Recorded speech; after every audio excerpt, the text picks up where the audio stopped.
How many times have you listened to a fantastic presentation only for it to end in, that's all I have?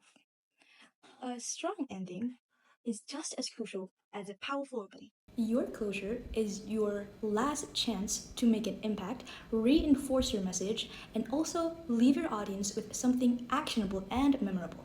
It's not just a sign off, it's the final punch, the lasting impression. Today, I'm going to share 2 quick ways to ensure your presentation ends with a bang, not a whimper. Let's explore 2 effective closure techniques. Firstly, the call to action. Don't just summarize, tell your audience exactly what you want them to do or think differently. Instead of, so that was my presentation on climate change. Try this. The future of our planet rests on the choices that we make today. I challenge each and every one of you to commit to one sustainable act this week. Start small, but start now. Secondly, the visionary statement or the provocative thought. Leave them thinking or inspire them with a bigger picture.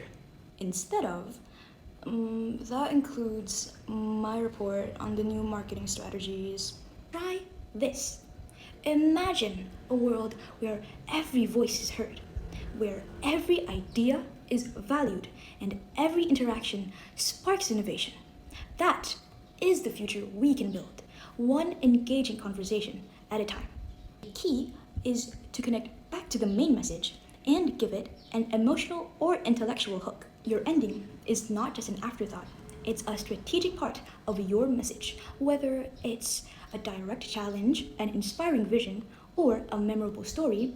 Make sure that it resonates. Be sure to practice your ending as much as your opening.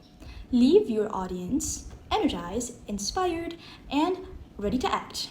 These are all the tips you need to truly master in engaging conversations. Thanks for watching!